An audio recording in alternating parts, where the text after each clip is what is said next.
नमस्कार मित्रांनो, आजपासून लाडकी बहीण योजनेमध्ये एक सर्वात मोठा बदल जो आहे तो करण्यात आलेला आहे।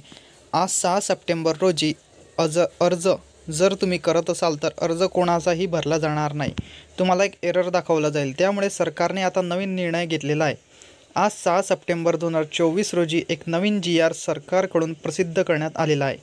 त्यामुळे तो GR नक्की काय आहे, तो GR मी तुम्हाला थोडक्यात सांगणार आहे। त्यामुळे सर्वात अगोदर सर्व सरकारी योजनांच्या माहितीसाठी आत्ताच चॅनलला सबस्क्राईब करून ठेवा। तुम्ही पाहू शकता 6 सप्टेंबर 2024चा हा GR आहे। मुख्यमंत्री माझी लाडकी बहीण या योजनेच्या अंमलबजावणीत सुधारणा करण्याबाबतचा हा GR आहे।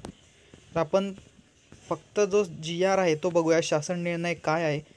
मुख्यमंत्री माझी लाडकी बहीण या योजनेअंतर्गत राज्यातील सर्व महिला लाभार्थ्यांना माहे सप्टेंबर 2024 मध्ये या योजनेअंतर्गत नोंदणी सुरू ठेवण्यास संदर्भाधीन दिनांक 2/9/2024 रोजीच्या शासन निर्णयाद्वारे मान्यता देण्यात आली आहे। या योजनेअंतर्गत संदर्भाधीन शासन निर्णय 12/7/2024 व 25/7/2024 अन्वये नागरी व ग्रामीण भागातील बालवाडी सेविका, अंगणवाडी सेविका, समूह संघटक, CRP, NULM, MSRLM व MAVIM, मदत कक्ष प्रमुख, सिटी मिशन मॅनेजर, आशा सेविका, सेतू सुविधा केंद्र, अंगणवाडी पर्यवेक्षिका, ग्रामसेवक व आपले सरकार सेवा केंद्र या 11 प्राधिकृत व्यक्तींना अर्ज करण्यास प्राधिकृत करण्यात आलेले होते।